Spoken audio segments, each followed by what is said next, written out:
Back to school, fall also brings a new round of extracurricular activities, pulling some families in all sorts of directions. Swimming lessons, hockey, basketball, music lessons, the list is long, and the commitments can be quickly overcoming and exhausting for these families. Judy, how important do you think extracurricular activities are for children? Well, I think if the child really, really wants to do one of them, great. It will add to their enrichment. But in the long run, it looks good on the resume if they're applying for scholarships. But as far as getting into universities, there's not really a slot, because most kids apply online. There's not really a slot to put anything they do other than the courses they've taken.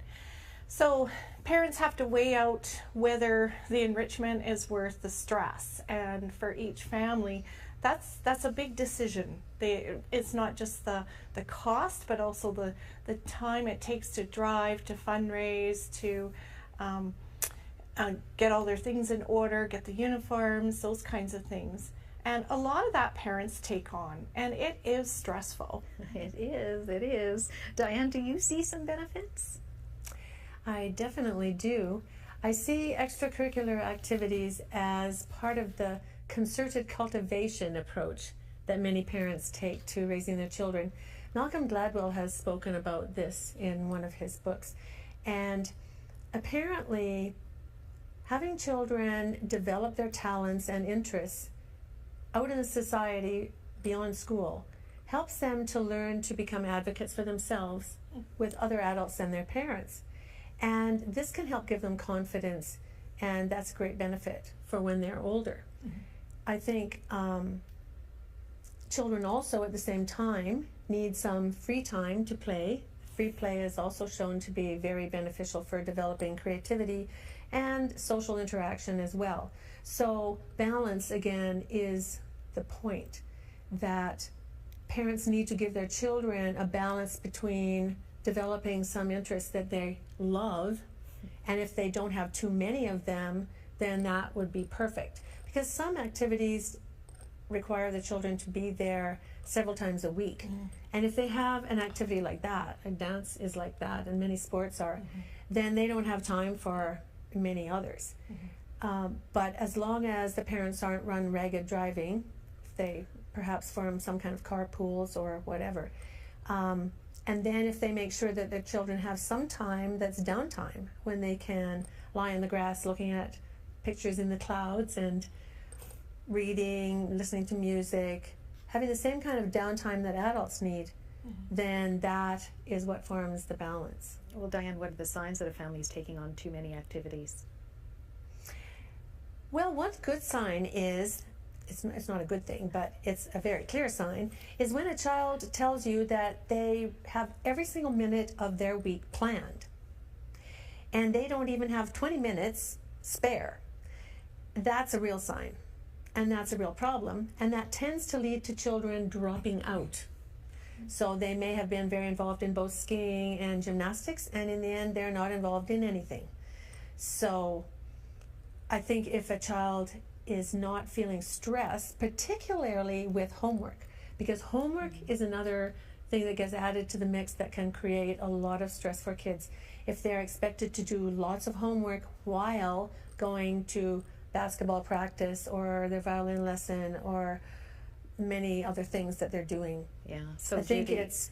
So it is important to factor in downtime for parents and kids, isn't it, Judy? Mm-hmm. Very much so. Kids need time to reflect. They need time to process what they've learned academically. They need time for spontaneous fun.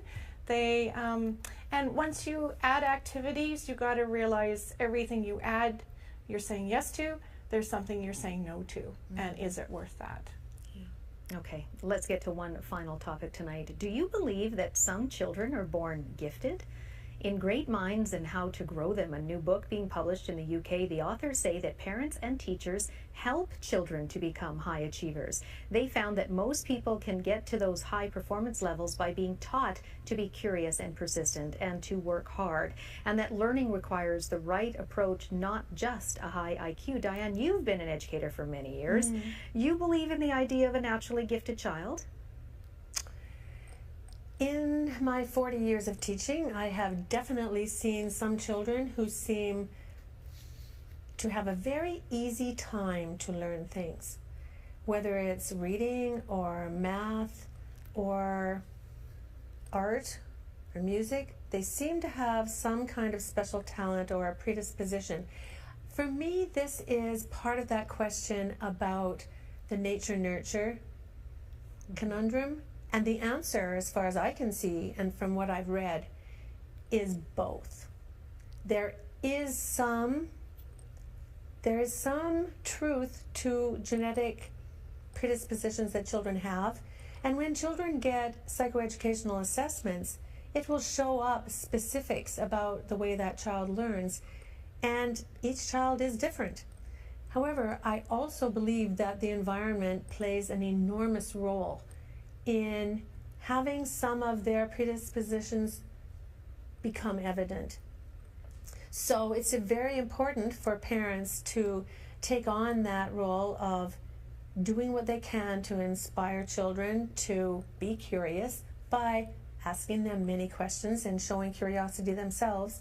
The role modeling aspect of parenting is really huge, and I think that at least can help. Judy, how do you approach the gifted label? Well, when parents tell me, oh, my child's been labeled gifted, and then I say, oh, in what intelligence? So I really believe in Howard Gardner's frames of mind, his theory of 8 multiple intelligences, and every child is gifted. Every child is strong in one of those 8 intelligences, whether they're musical, bodily kinesthetic, interpersonal, and book smart, which is the 3 that IQ measures, whether it's linguistic intelligence or math or spatial. But we need to encourage kids, and every child does something well. Sometimes those interpersonal intelligences are even more important than the book smarts. I mean, now to survive, kids need people skills, very much so, increasingly so. Yeah. And we as parents need to encourage them and have expectations that children are going to go as far as they can go in their intelligence, whether that's music or art or dance or math, and encourage them and validate all those intelligences, because some are not as rewarded as well in a school. As we know, we have diploma exams for the book smart intelligences, but not for art and music. Yeah. Ladies, I really appreciate your insight. We're going to leave it there. Thank you very much. Thanks.